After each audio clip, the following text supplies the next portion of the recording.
Okay जी, आज हमने pharmacology जो है उसमें हमने एएनएस बेसिकली स्टार्ट करना है। ठीक है, ऑटोनॉमिक नर्वस सिस्टम। इसका थोड़ा सा आपको जो है ना वो ओवरव्यू देना है बस कि ऑटोनॉमिक नर्वस सिस्टम में कौन कौन सी चीज़ें हैं, कौन कौन सी ड्रग्स जो हैं वो इंक्लूडेड हैं इसके अंदर। ठीक है, तो सबसे पहले जो चीज़ आप लोगों ने याद रखनी है उसमें आपने क्या याद रखना होता है कि ऑटोनॉमिक नर्वस सिस्टम जो है वो हमारे पास दो तरह की क्लासिफिकेशन है। इस तरह दो तरह की ड्रग्स जो हैं वो इसके अंदर आती हैं। एक हमारे पास आ जाती हैं कोलिनर्जिक ड्रग्स। ठीक है, इसके अंदर हम जो चीज़ इंक्लूड करते हैं वो हमारे पास आ जाती है कोलिनर्जिक ड्रग्स। ठीक है, और जो दूसरी तरह की ड्रग होती है उसमें हम कहते हैं उसको एड्रीनर्जिक ड्रग्स। ठीक है, तो दो तरह की ड्रग्स जो हैं वो ऑटोनॉमिक नर्वस सिस्टम के अंदर इंक्लूडेड होती हैं। एक हमारे पास आ जाती हैं कोलिनर्जिक और एक हमारे पास आ जाती हैं एड्रीनर्जिक। ठीक है, कोलिनर्जिक ड्रग्स अब किस तरह के ड्रग्स होते हैं? कोलिनर्जिक ड्रग्स बेसिकली इस तरह की ड्रग्स होती हैं जो कि उन रिसेप्टर्स पे जाके एक्ट करती हैं। कौन से रिसेप्टर्स? जो कि एसिटाइल कोलिन से एक्टिवेट होते हैं। ठीक है, कोलिनर्जिक ड्रग्स होती हैं वो किन रिसेप्टर्स पे जाके एक्ट करते हैं? जो कि एसिटाइल कोलिन से जो है वो एक्टिवेट होते हैं। इस तरह के रिसेप्टर्स जिनके ऊपर अगर एसिटाइल कोलिन जाकर एक्ट करे तो वो अच्छा रिस्पॉन्स जो है वो शो करते हैं, तो उनको हम कहते हैं कि हमारे पास कोलिनर्जिक रिसेप्टर्स हैं। ठीक है, कोलिनर्जिक ड्रग्स इस तरह की ड्रग्स जो कि उन रिसेप्टर्स के ऊपर जाके एक्ट करती हैं जो कि एसिटाइल कोलिन से एक्टिवेट होते हैं। ठीक है, और एसिटाइल कोलिन आपको पता है ना पैरासिम्पैथेटिक नर्वस सिस्टम के ऊपर जाके एक्ट करता है और मसल्स को जो है वो फिर कॉन्ट्रैक्ट करता है, ब्लड वेसल्स को, ये दूसरे फंक्शन जो है वो परफॉर्म करता है। एड्रीनर्जिक ड्रग्स हमारे पास किस तरह की ड्रग्स होती हैं? इस तरह की ड्रग्स जो कि उन रिसेप्टर्स के ऊपर जाकर एक्ट करती हैं जो कि एपिनेफ्रीन या नॉर एपिनेफ्रीन को जाकर स्टिमुलेट करते हैं। ठीक है, तो ये दो तरह के जो हमारे पास ड्रग्स हैं इनकी हमने बेसिकली मेन इनका आपको पता होना चाहिए कि सबसे पहले आपके पास एएनएस के अंदर कोलिनर्जिक ड्रग्स आ जाती हैं और एड्रीनर्जिक ड्रग्स आ जाती हैं। ठीक है, कोलिनर्जिक ड्रग्स आपके पास इस तरह की ड्रग्स होती हैं जो कि इस तरह के रिसेप्टर्स के ऊपर जाकर एक्ट करती हैं जो कि एसिटाइल कोलिन से स्टिमुलेट होते हैं, और एड्रीनर्जिक ड्रग्स होती हैं that drugs act on the receptors activated by epinephrine और नॉर एपिनेफ्रीन। ठीक है, सबसे पहले आपको ये दो बेसिक डिफरेंस जो है इसका पता होना चाहिए। अच्छा, उसके बाद जब हमें ये पता चल गया कि कोलिनर्जिक जो होते हैं हमारे पास ड्रग्स, एड्रीनर्जिक ड्रग्स होती हैं वो किस तरह की होती हैं, जिनके ऊपर इस तरह के रिसेप्टर्स जो कि एसिटाइल कोलिन से एक्टिवेट होते हैं, और एड्रीनर्जिक ड्रग्स होती हैं वो उनके ऊपर एक्ट करती हैं, मतलब इस तरह के रिसेप्टर्स के ऊपर जो कि एपिनेफ्रीन और एपिनेफ्रीन से एक्टिवेट होते हैं। अभी जो हम बार बार रिसेप्टर्स का वर्ड यहाँ पे यूज़ कर रहे हैं ना, receptors activated by acetyl choline, receptors activated by epinephrine और एपिनेफ्रीन, तो बेसिकली आपको पता होना चाहिए कि जो रिसेप्टर्स होते हैं वो कौन से होते हैं। ठीक है, यानी कोलिनर्जिक रिसेप्टर्स कौन से हैं और एड्रीनर्जिक रिसेप्टर्स जो हैं वो हमारे पास कौन से हैं। तो अगर हम रिसेप्टर्स की बात करें तो रिसेप्टर्स के अंदर हमारे पास आपको पता है यहाँ पे कोलिनर्जिक रिसेप्टर्स जो होते हैं उनमें दो तरह के रिसेप्टर्स होते हैं। ठीक है, एक आपके पास मस्करीनिक होते हैं, ठीक है, और एक आपके पास जो है वो निकोटीनिक होते हैं। ठीक है, अगर हम बात करें कि कोलिनर्जिक रिसेप्टर्स जो हैं वो कौन कौन से हैं, तो आपके पास दो तरह के रिसेप्टर्स हैं, एक आपके पास मस्करीनिक है और एक आपके पास निकोटीनिक है। मस्करीनिक और निकोटीनिक का डिफरेंस इतना ही होता है कि निकोटीनिक रिसेप्टर्स होते हैं वो बेसिकली अगर पूछा जाए तो ये किस तरह की चैनल प्रोटीन है कि जब भी एसिटाइल कोलिन इसके साथ बाइंड करता है तो ये कैटायंस को अपने अंदर जो है डायरेक्ट अलाउ करती है कि वो डिफ्यूज़ कर दें, जबकि जो मस्करीनिक रिसेप्टर्स होते हैं वो अपने अंदर एक सेकेंड मैसेंजर यूज़ करते हैं। हम इसका एक मैकेनिज्म अभी पढ़ेंगे तो उसमें पता चलेगा। ये सेकेंड मैसेंजर यूज़ करते हैं जिसकी वजह से कैटायंस वगैरह जो हैं वो डिफ्यूजन का प्रोसेस करते हैं। तो निकोटीनिक रिसेप्टर्स और मस्करीनिक रिसेप्टर्स बेसिकली किस तरह से काम करते हैं कि ये डायरेक्टली जो है वो कैटायंस की डिफ्यूजन करवा देते हैं। निकोटीनिक रिसेप्टर एक चैनल प्रोटीन होती है निकोटीन, उसके थ्रू। ठीक है, और जो मस्करीनिक रिसेप्टर्स होते हैं वो एक सेकंड मैसेंजर को यूज़ करते हैं। वो कौन से मैसेंजर को यूज़ करते हैं ये हम आगे बढ़ते हैं।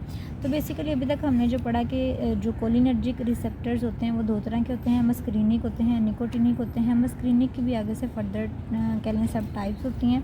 वो कौन कौन सी होती हैं?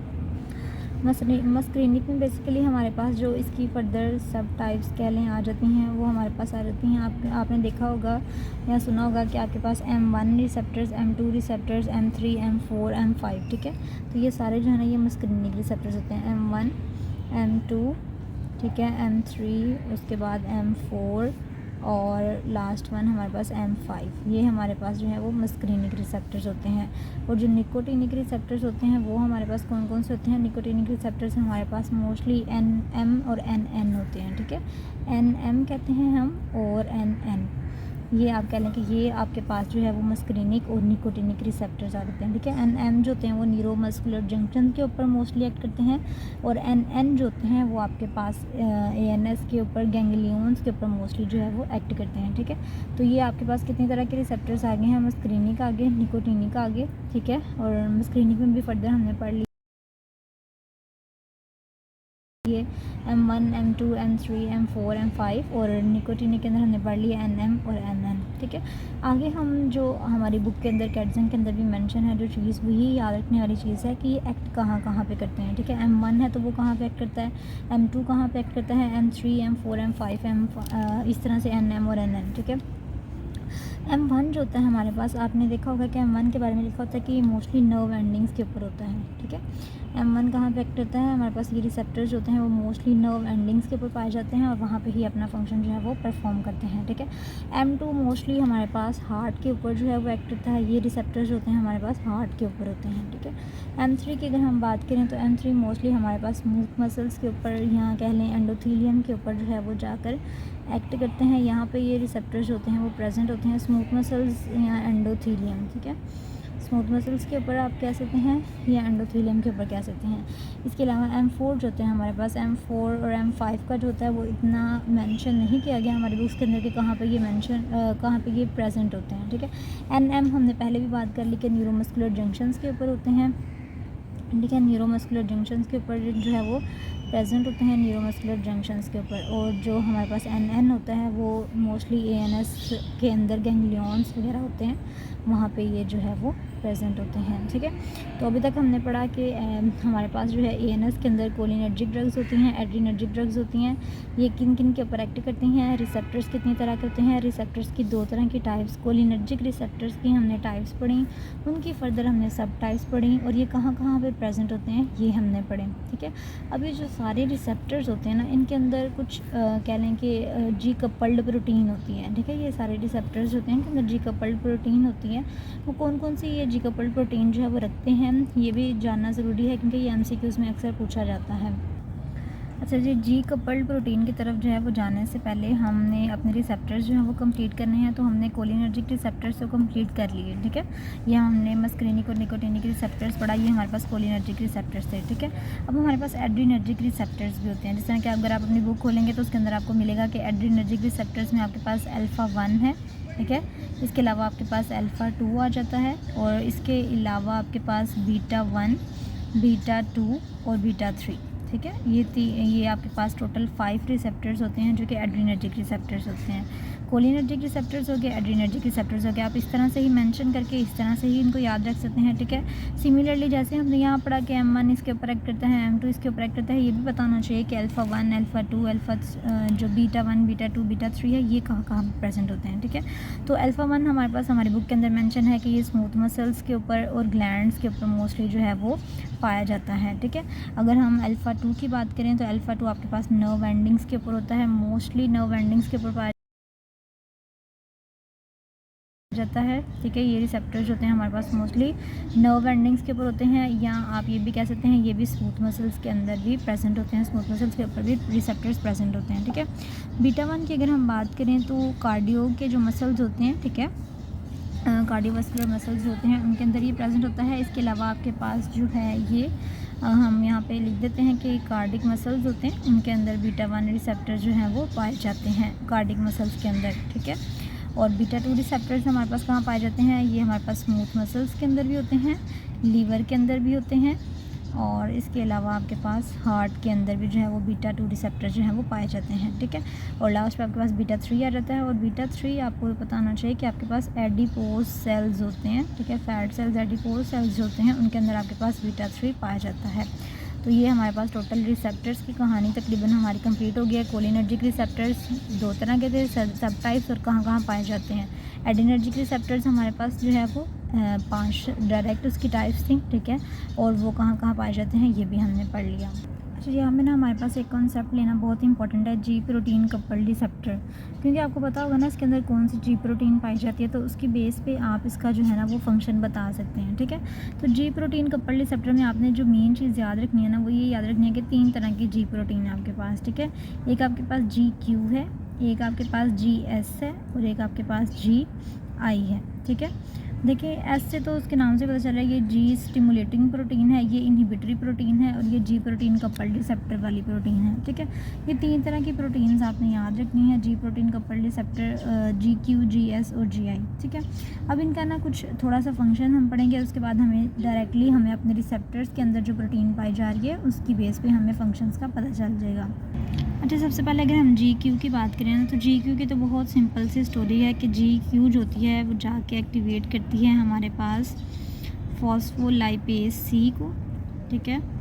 फॉस्फोलाइपेज C को इसने जाके एक्टिवेट करना है, ठीक है। GQ ने एक्टिवेट करना है फॉस्फोलाइपेज C को। फॉस्फोलाइपेज C आगे से 2 तरह के ऊपर एक्ट करता है, 2 तरह के कंपाउंड, एक तो आपके पास इनोसिटोल ट्राइफॉस्फेट होता है, ठीक है, और एक आपके पास डाइसाइलग्लिसरॉल होता है, इन दोनों के ऊपर जाके एक्ट करता है। अब जो इनोसिटोल ट्राइफॉस्फेट होता है ना, वो तो हमारे पास कैल्शियम रिलीज़ करता है, ठीक है, और कैल्शियम की वजह से हमारे पास उस ऑर्गन के अंदर कॉन्ट्रैक्शन होना शुरू हो जाती है, ठीक है, इसका रोल इसके अंदर होता है। जबकि हमारे पास जो डाइसाइलग्लिसरॉल होता है वो आपके पास प्रोटीन काइनेज C आपने पढ़ी होगी अपने पास, प्रोटीन काइनेज, ठीक है, C, इसको जो है वो एक्टिवेट करता है और इसकी वजह से फॉस्फोराइलेशन का प्रोसेस होता है, ठीक है।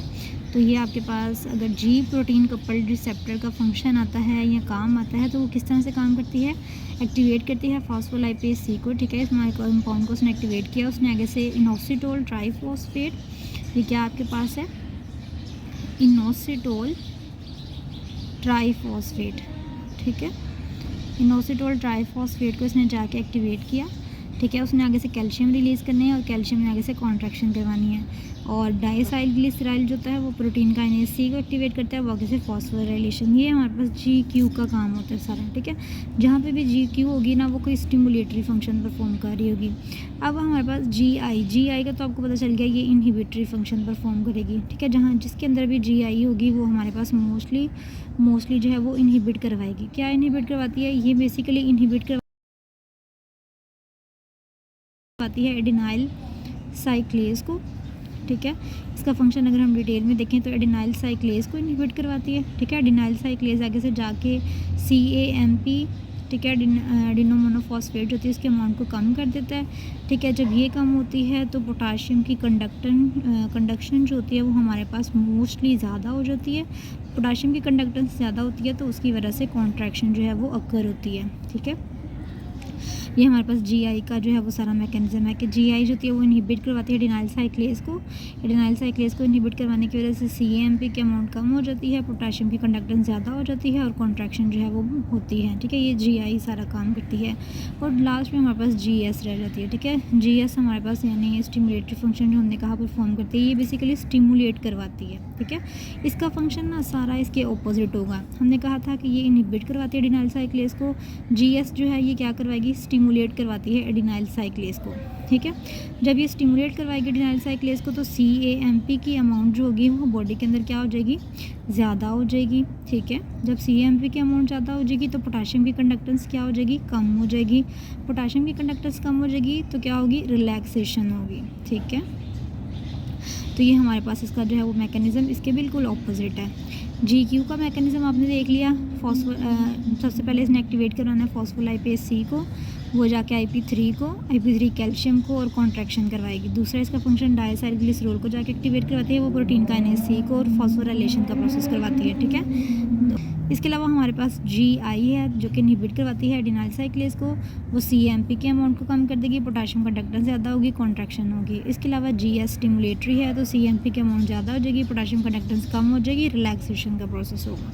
तो ये हमारे पास total G protein coupled receptor 3 तरह की प्रोटीन्स हैं। अब मैं आपको बताती हूँ कि इनके अंदर कौन कौन सी GQ, GS और GI पाई जाती है। अब आपने जो चीज़ याद रखनी है वो ये कि M1 के अंदर आपके पास जो है वो GQ पाई जाती है, ठीक है। M2 के अंदर आपके पास जो है GI होती है मोस्टली, ठीक है, इनहिबिटरी होती है GI। M3 के अंदर आपके पास अगेन GQ होती है। M4 के अंदर आपके पास GI होती है और M5 के अंदर आपके पास GQ होती है। आप चाहे तो आप अपनी बुक के साथ इसको थोड़ा सा टैली करके देख सकते हैं, ठीक है। NM और NN के पास तो मोस्टली सोडियम और पोटाशियम चैनल्स ही होते हैं, ठीक है, जो आपके पास सोडियम पोटाशियम आयंस होते हैं, ठीक है, डिफरेंट चैनल्स होते हैं जो ये फंक्शन जो है वो परफॉर्म कर रहे होते हैं, ठीक है। ये हो गया हमारे पास।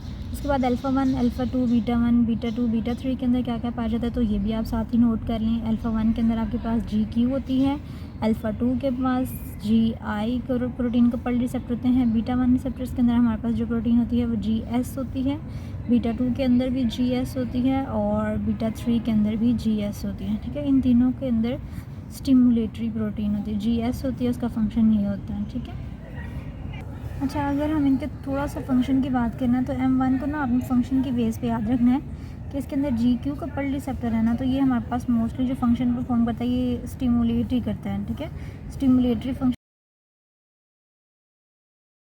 परफॉर्म करता है और ये स्टिमुलेट करता है हमारे CNS को, इसके अलावा गैस्ट्रिक ग्लैंड्स को। ठीक है, ये स्टिमुलेट करता है क्योंकि इसके अंदर GQ प्रोटीन पाई जा रही है। M2 के अंदर देखें GI पाई जा रही है, मतलब कि इनहिबिटरी फंक्शन परफॉर्म करेगा। इनहिबिटरी फंक्शन कौन सा परफॉर्म करता है, ये हमारे हार्ट रेट को जो है वो कम करता है। ठीक है, इनहिबिशन का प्रोसेस करना है इसने, तो हार्ट रेट को क्या करता है, कम करता है। M3 की अगर हम बात करें तो हमने कहा इसके अंदर भी GQ पाई जाती है। ठीक है, मोस्टली क्या करता है कि जो GI मसल्स होते हैं उनकी कॉन्ट्रैक्शन जो होती है वो ये M3 करवाता है। ठीक है, स्फिंक्टर्स को रिलैक्स करवाएगा और स्मूथ मसल्स को जो है वो कॉन्ट्रैक्ट करवाएगा। ये बहुत इंपॉर्टेंट बात है जो कि आपने याद रखनी है कि जो M3 रिसेप्टर्स होते हैं, M3 का काम जो होता है वो मोस्टली क्या होता है कि स्फिंक्टर्स को इसने क्या करवाना होता है, स्फिंक्टर्स को ये क्या करवाता है, रिलैक्स करवाता है। ठीक है, और जो हमारे पास इसके होते हैं स्मूथ मसल्स होते हैं उनको ये कॉन्ट्रैक्ट करवाता है। ठीक है, M3 का काम ये होता है। M1 का काम हमने पढ़ लिया कि ये स्टिमुलेट करता है CNS को और गैस्ट्रिक ग्लैंड्स को। M2 का काम हमने क्या पढ़ा, इनहिबिटरी है, GI पाई जा रही है तो हार्ट रेट को कम करवाता है। M3 हमारे पास स्फिंक्टर्स को रिलैक्स और स्मूथ मसल्स को कॉन्ट्रैक्ट करवाता है। ठीक है, इसके अलावा आपके पास NM है, तो हमने भी पढ़ा कि ये ब्रेन और स्पाइनल कॉर्ड के ऊपर एक्ट करते हैं। ठीक है, गैंग्लियन की साइड्स के ऊपर एक्ट करते हैं, एड्रिनल मेडुला के ऊपर एक्ट करते हैं NM। और NN जो होते हैं हमारे पास हमने पढ़ा ANS और गैंग्लियन के ऊपर जो है वो एक्ट करते हैं। न्यूरोमस्कुलर जंक्शंस होते हैं बेसिकली, इसी वजह से ये जो डिजीज़ वगैरह हमने पढ़ी थी माइस्थीनिया ग्रेविस, इसके अंदर इनका बहुत ज़्यादा जो है वो रोल प्ले जो है ये करते हैं। ठीक है, अगर हम बात करें अपने ये अल्फ़ा 1, अल्फ़ा 2 इन रिसेप्टर्स की, तो अल्फ़ा 1 आपको पता है वेजो कंस्ट्रक्शन करवाएगा। ठीक है, स्मूथ मसल्स ग्लैंड्स को ब्रेक करता है, तो ये मोस्टली अल्फ़ा 1 की अगर हम बात करें तो ये करवाता है हमारे पास वेजो कंस्ट्रक्शन करवाता है। ठीक है, अल्फ़ा 1 का एक एक नाम, एक एक रोल जो है वो आप इसको याद रख सकते हैं। वैसे भी अल्फ़ा 1 आपके पास वेजो कंस्ट्रक्शन करवाता है। ठीक है, पेरिफेरल रेजिस्टेंस होती है मिड्रेसिस के प्रोसेस के अंदर, ये बहुत ज़्यादा जो है वो इम्पॉर्टेंट होता है क्योंकि वेजो कंस्ट्रक्शन करवाता है और इसलिए। ठीक है, दूसरे आप अल्फ़ा 2 को आप याद रख सकते हैं कि अल्फ़ा 2 हमारे पास जो नॉरएपिनेफ्रिन वगैरह होता है उनकी इनहिबिशन, क्योंकि अल्फ़ा 2 के अंदर GI पे जो है वो हमारे पास प्रेजेंट होती है, तो GI ने सारा रोल जो है वो इनहिबिटरी का करना है। ठीक है, तो अल्फ़ा 2 ने जितने भी काम करने हैं वो इनहिबिशन के करने हैं। ठीक है, इनहिबिशन के सारे काम जो है वो इसने परफॉर्म करने होते हैं, चाहे कह लो कि वो इनहिबिशन ऑफ नॉरएपिनेफ्रिन है, इनहिबिशन ऑफ एसिटाइलकोलिन है, जितनी भी कह लो कंपाउंड्स के न्यूरोट्रांसमीटर्स के रिलीज़ होने को इसने इनहिबिट ही करवाना है। ठीक है, क्योंकि इसके अंदर GI पाई जा रही है। उसके बाद आपके पास बीटा 1 आ जाता है। बीटा 1 का मोस्टली टैकीकार्डिया में रोल जो है वो प्रेजेंट होता है। ठीक है, टैकीकार्डिया के अंदर हम देखेंगे अपनी बुक्स के अंदर भी प्रेजेंट होता है, मायोकार्डियल कॉन्ट्रैक्शन ज़्यादा करवाता है ये। ठीक है, रेनिन वगैरह ज़्यादा रिलीज़ करवाता है और टैकीकार्डिया के अंदर जो है वो इसका ज़्यादा रोल प्ले होता है। ठीक है, उसके बाद आपके पास बीटा 2 आ जाता है, तो बीटा 2 आपके पास वेज़ोडाइलेशन में मोस्टली रोल प्ले करता है। ठीक है, वेज़ोडाइलेशन के अंदर आप कह सकते हो बीटा 2 का सबसे ज़्यादा रोल होता है। ठीक है, स्मूथ मसल्स को रिलैक्स करवाता है, ये आप ये भी साथ मेंशन कर सकते हो, रिलैक्स करवाता है किसको, स्मूथ मसल्स को। ठीक है, और ग्लाइकोलिसिस का प्रोसेस जो होता है उसको भी ये ज़्यादा करवाता है। तो ये हमारे पास थोड़े से जो है ना वो फंक्शंस हैं जो आप अगर एक दफ़ा पढ़ लें तो आपको ये याद रहेंगे। ठीक है, मतलब भूलते नहीं हैं, आसान से ये बात होती है। तो बेसिक फार्माकोलॉजी के फार्माकोलॉजी के अंदर ANS की है सिस्टम। ठीक है, उसके अंदर कोलिनर्जिक रिसेप्टर, एडिनर्जिक रिसेप्टर्स कौन कौन से होते हैं, कहाँ कहाँ प्रेजेंट होते हैं। ठीक है, उनके अंदर कौन कौन से GQ, GI, GS कौन कौन सी पाई जा रही हैं। ठीक है, इसके अलावा जो हमारे पास ये रिसेप्टर्स हैं ये क्या क्या फंक्शंस, थोड़ा क्या क्या फंक्शंस परफॉर्म करते हैं, ये आइडिया आना चाहिए। G प्रोटीन कपल्ड रिसेप्टर्स की टाइप कितनी है, ठीक है, और वो क्या क्या जो है उनका मैकेनिज़्म है, ये 3 चीज़ें ये आपकी थोड़ी सी बेसिक्स जो हैं ये कवर करती हैं। अच्छा, इसके बाद जो हमारा लास्ट टॉपिक थोड़ा सा इंपॉर्टेंट है इस चैप्टर में से, वो है कोलिनर्जिक और रेडिनर्जिक की ट्रांसमिशन किस तरह से होती है। ठीक है, जब भी आपने कोलिनर्जिक ट्रांसमिशन को जो है वो याद रखना है, तो आपने इसमें से ना कुछ स्टेप्स जो होते हैं ना वो याद रखने हैं। जैसे सबसे पहला स्टेप आपने याद रखना है सिंथेसिस का स्टेप्स। ठीक है, सिंथेसिस का स्टेप में क्या होगा कि भाई कोई ना कोई फॉर्मेशन की चीज़ होनी है। ठीक है, सिंथेसिस को आपने याद रखना है। उससे आपने ये याद रखना है कि भाई हमारे पास कोलिन होता है जो कि हमारे पास सेल के बाहर पड़ा हुआ है। ठीक है, कोलिन हमारे पास अंदर आता है, पहले से ही सेल के अंदर हमारे पास एसिटाइल को ए पड़ा होता है।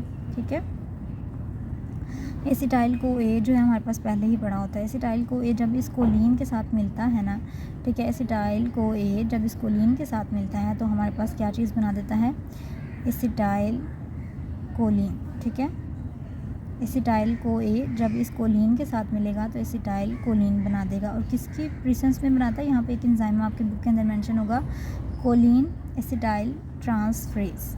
ठीक है, तो वो आपने देख लेना, कोलिन एसिटाइल ट्रांसफरेज जिसको हम चैट भी कह सकते हैं, उसकी प्रेजेंस में जो है वो एसिटाइल को ए कोलिन के साथ मिलता है और एसिटाइल कोलिन बना देता है। ठीक है, अब इस एसिटाइल कोलिन का ये हमारे पास सिंथेसिस हो गई भाई, एसिटाइल कोलिन हमारे पास सिंथेसाइज होगी। अब नेक्स्ट स्टेप हमारे पास क्या होता है, स्टोरेज का।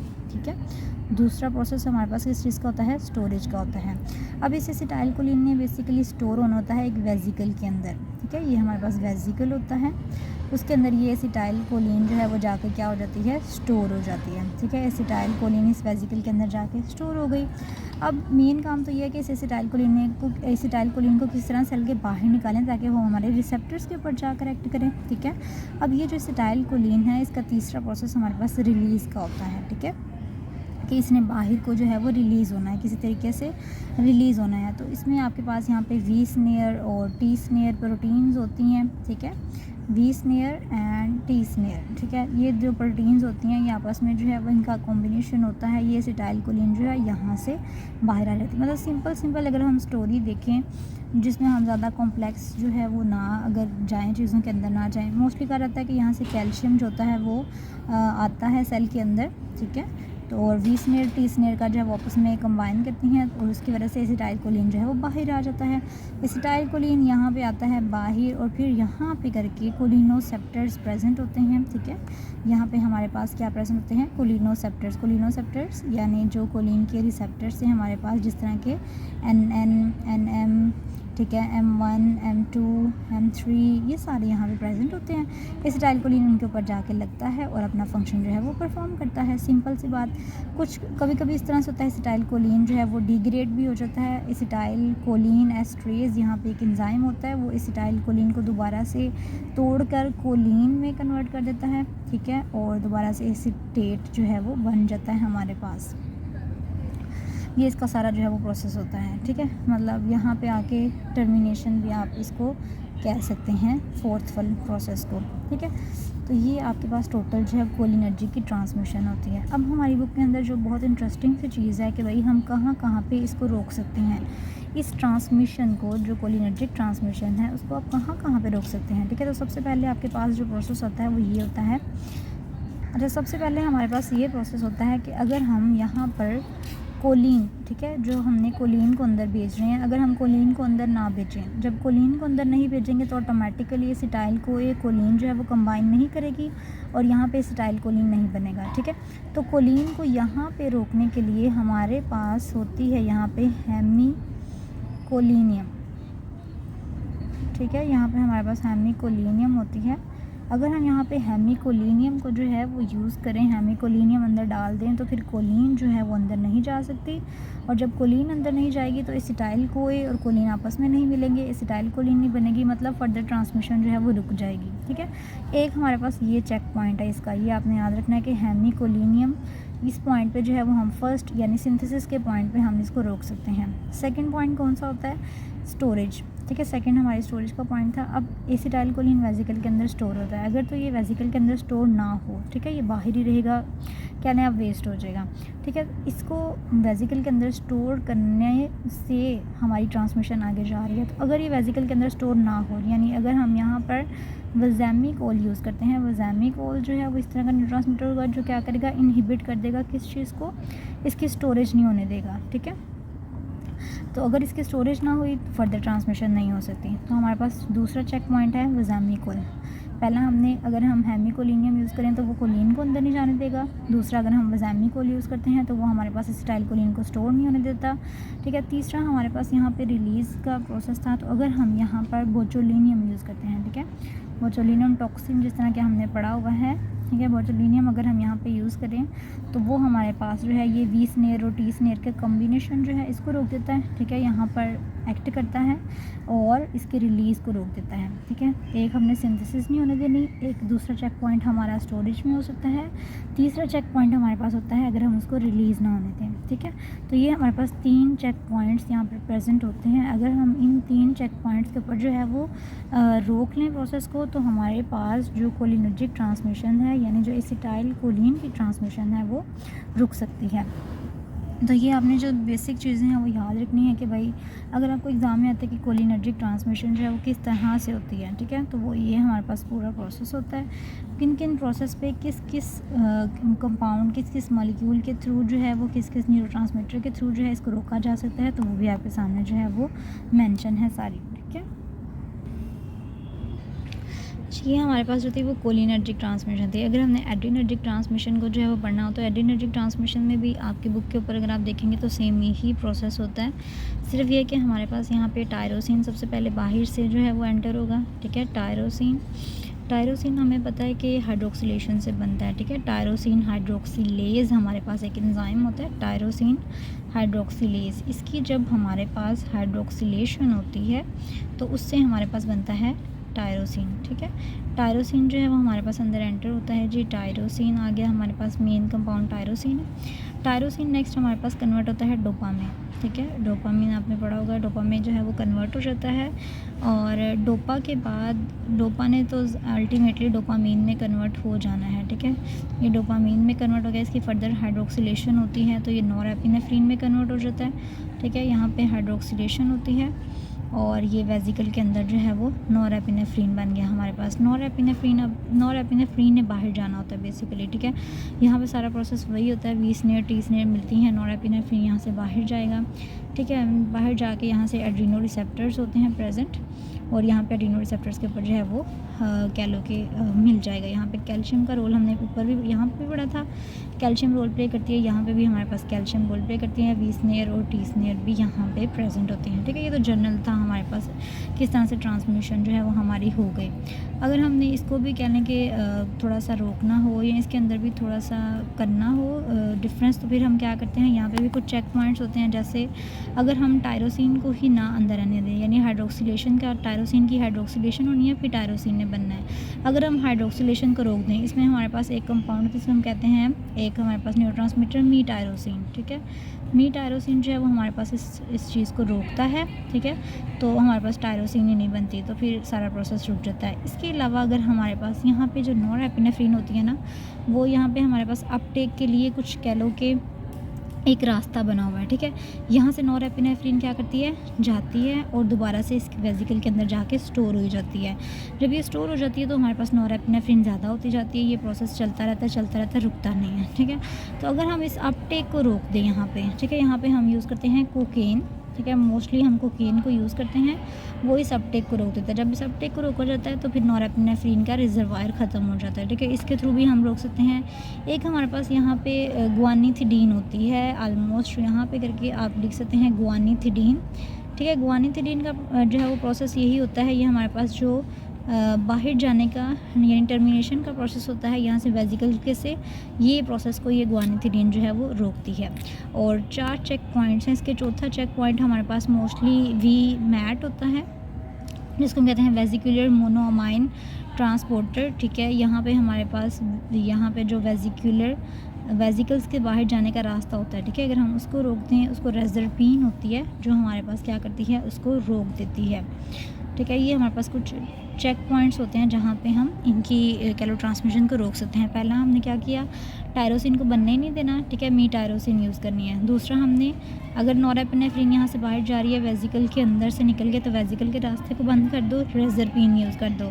तीसरा हमने क्या यूज़ किया, भाई री अपटेक ना करवाने दो, कोकेन यूज़ कर दो। चौथा हमने क्या यूज़ किया, यहाँ पे जो वी स्नेयर टी स्नेयर मिलती है, नॉरएपिनेफ्रिन बाहर जाती है, यहाँ से इसको रोक दे, गुआनिथिडीन यूज़ कर दो, ठीक है। तो ये हमारे पास 4 चेक पॉइंट्स होते हैं जहाँ पे हम एड्रीनर्जिक ट्रांसमिशन को जो है वो रोक सकते हैं, ठीक है। तो ये हमारे पास कोलिनर्जिक ट्रांसमिशन है, एड्रीनर्जिक ट्रांसमिशन है, सिंपल सी जो है वो ट्रांसमिशन है।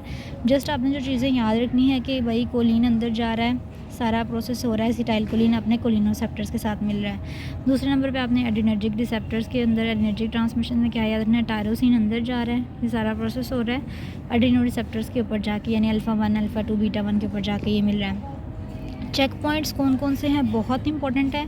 इसके अंदर 3 चेक पॉइंट्स हैं हमारे पास कोलिनर्जिक ट्रांसमिशन के अंदर, और एड्रीनर्जिक ट्रांसमिशन के अंदर आपके पास 4 चेक पॉइंट्स हैं, ठीक है।